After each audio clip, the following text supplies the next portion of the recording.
Hi, and welcome to Make Your Vote Matter.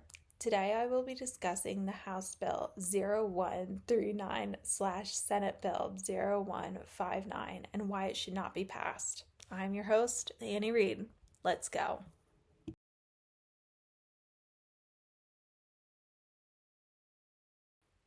Key provisions for HB 0139 are as follows. The bill seeks to ban the utilization of internet-connected voting machines or equipment for casting, receiving, or transmitting ballots, enhancing election security. Provisions are made for the military personnel and citizens living overseas, allowing them to cast ballots via the internet. Action deferred to the Elections and Campaign Finance Subcommittee to March 4th, 2025.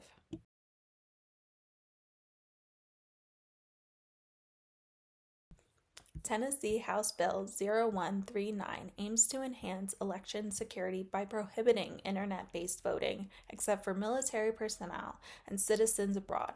The bill addresses concerns over election integrity and cybersecurity risks, ensuring votes are accurately cast and counted without external interference.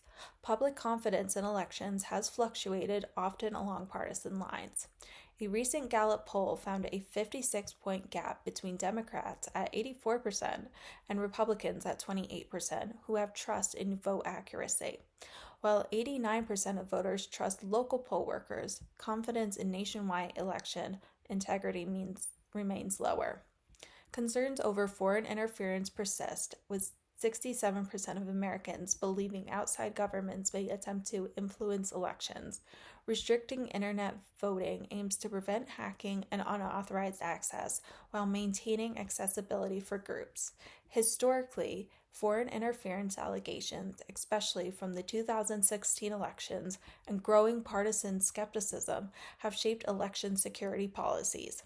HB 0139 reflects these concerns and reinforcing confidence in Tennessee's electoral process amid ongoing debates on election integrity.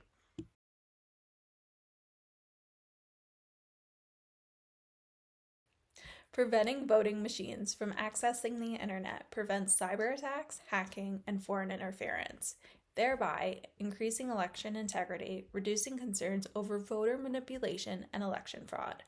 Internet-connected systems are more vulnerable to remote breaches, malware, and ransomware. Many cybersecurity experts recommend keeping voting machines offline to reduce vulnerabilities. Keeping these machines offline requires officials to maintain a physical chain of custody, ensuring direct control over voting machines and reducing the possibility of tampering.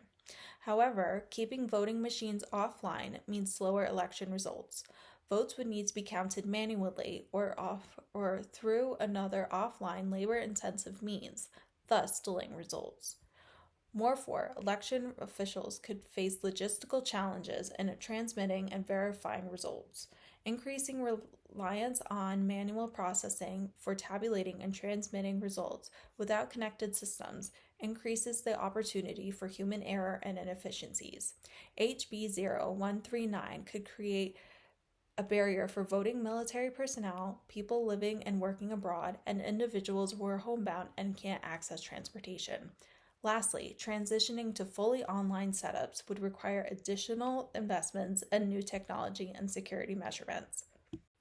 Tennessee already does not allow voting machines to connect to the internet as part of an extensive voting security plan. This bill may disproportionately impact several at-risk populations by restricting internet-based voting. Disabled voters who rely on electronic voting and assistive technologies could face increased barriers to participation.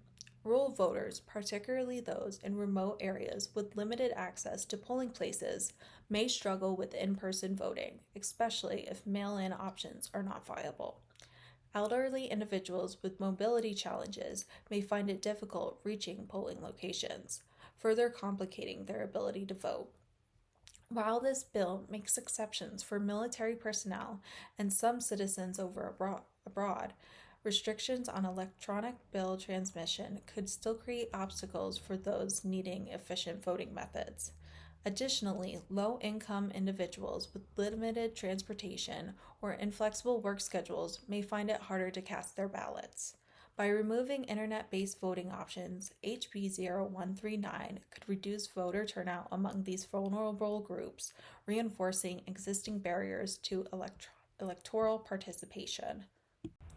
To strengthen HB 0139 and enhance election security, 5 recommendations should be considered. First, comprehensive training for election officials and volunteers will minimize human errors and reinforce cybersecurity protocols.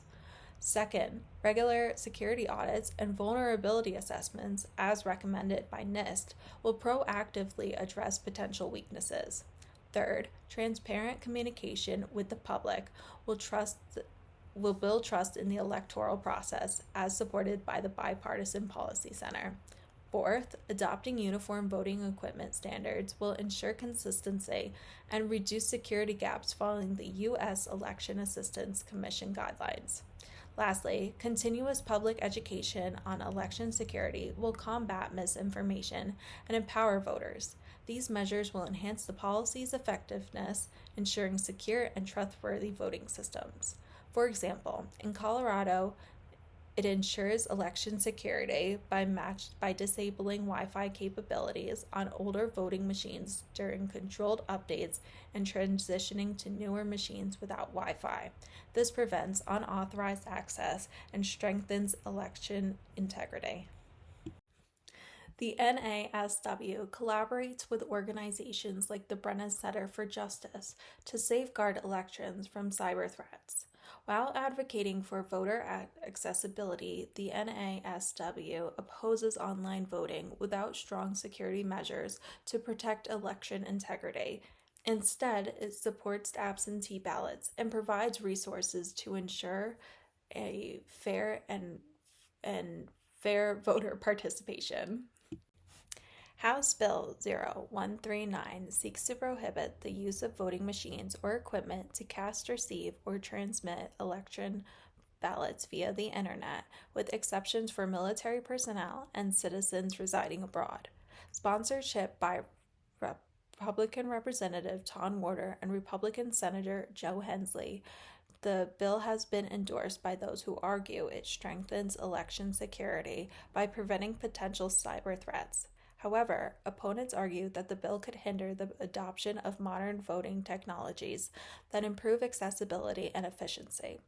Critics express concern that it may disproportionately impact voters with disabilities and those in remote areas who rely on internet-based voting options.